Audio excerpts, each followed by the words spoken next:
Hey guys, my name is Luis Rivera. I was born in Venezuela and raised in the south side of Chicago. I'm now here in Springfield, Illinois. I'm 31 years old and I want to welcome you guys to my backyard barbecue.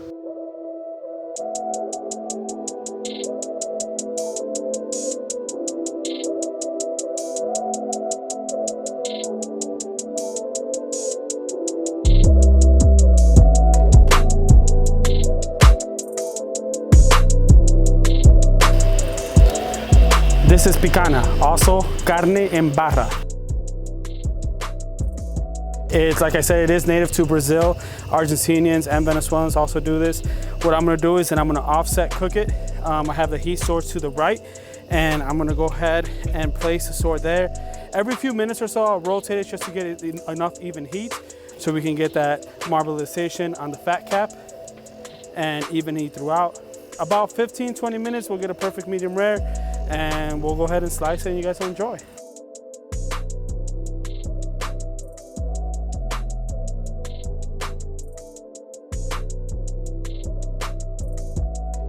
All right, so since we've loaded the picana, it's been about 10 or 15 minutes or so. What we want to do is just a small rotation so we can get even heat on each side. You'll start seeing the browning of the meat itself, and we're gonna give it another 15-20 minutes or so. Then we'll sear it and we'll serve.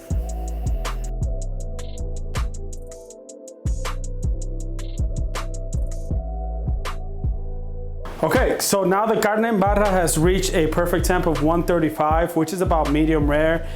We've let it rest for a few seconds. This one should be closer to rare. These two should be medium rare. So we're gonna go ahead and start slicing these off. The way they do it in Brazilian restaurants is that they give you what is known as a half moon and they go straight to the plate. So we're gonna take a look at these and see how they come out. So this is what you wanna see.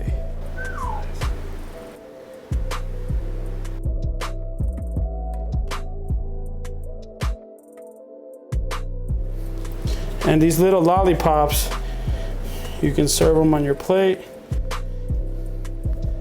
I like to grab chimichurri and then just go ahead and dress each one. The chimichurri gives it another dimension to the flavoring of the meat. That way you'll get the spiciness of the garlic, the olive oil, the cilantro. I use parsley on mine and then fresh sweet peppers. So you're getting a whole mashup and different profiles in your mouth as you're absorbing each one of these little lollipops.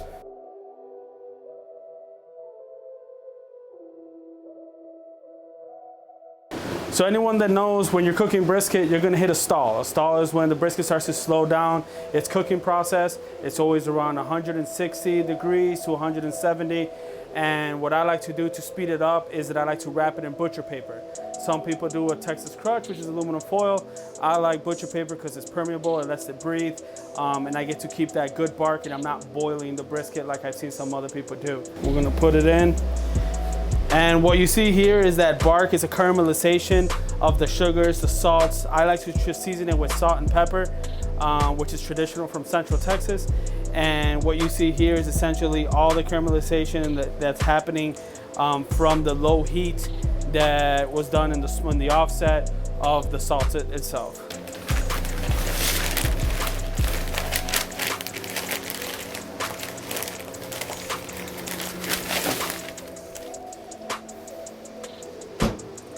And you close it, check your fire, make sure that you maintain it at the same temperature. What I like to use here is cherry. I think cherry gives it a very unique flavor along with hickory and some post oak. I go ahead and start tending to the fire, making sure that it stays a steady temperature of 250 to 275 Fahrenheit and finishes cooking the next couple hours.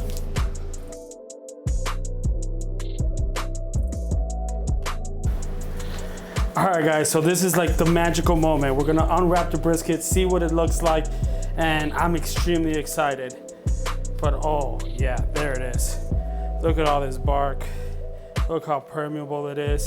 We're talking about that perfect jiggle. That's what you want. This is all just pure bark, the caramelization of the salt, the pepper, some of the sugars that people like to use, but that's what you want to see. So we're gonna go ahead and cut into it, see how it looks, and hopefully it tastes as good as it looks.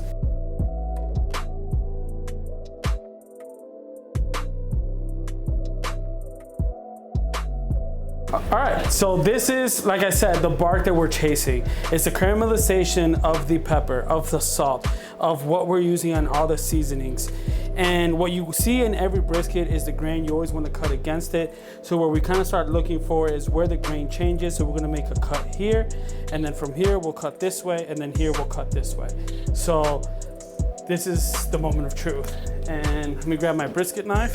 All right, so we're gonna go ahead and make our first cut. It's gonna be essentially right where the point and the flat start to separate.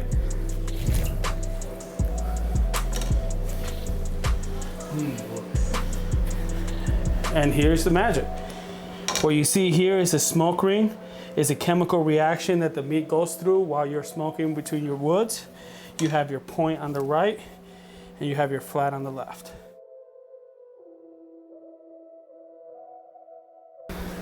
So the point will always be fattier. That is the fattier part of the brisket, the fattier part of the cow. The flat will be leaner.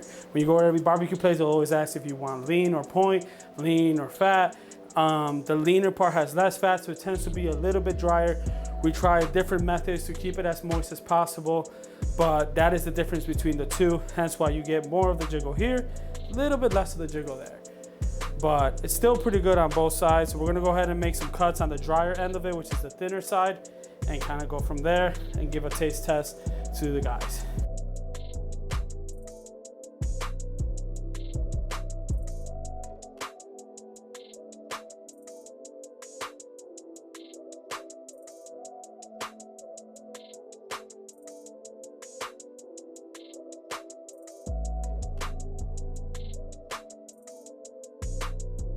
So one test of barbecue is the bend.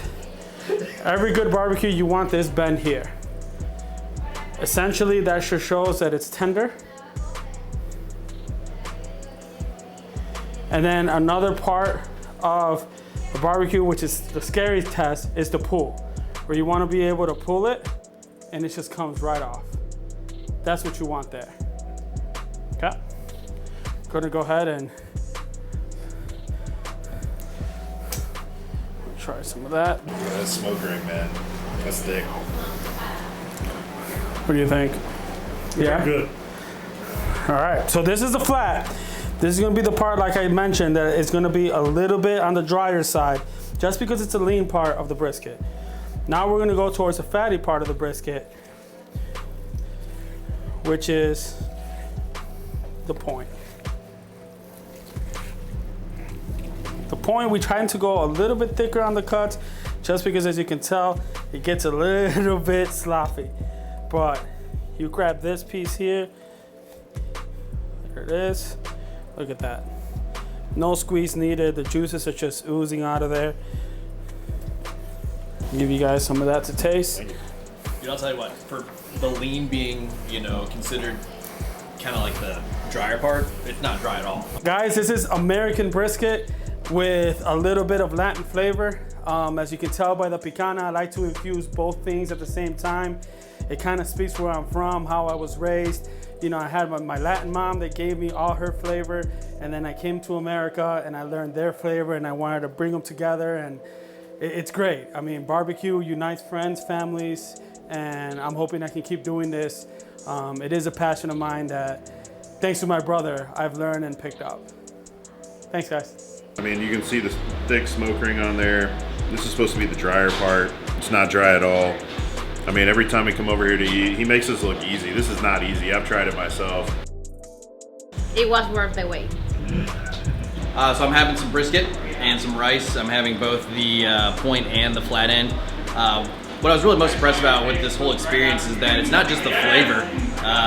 You know, Lou was able to bring the entire, every sense into this. I mean, the sound of him cutting the meat, the feel, the texture of the meat, the smell, and the flavor all around just create this entire experience that was very pleasing.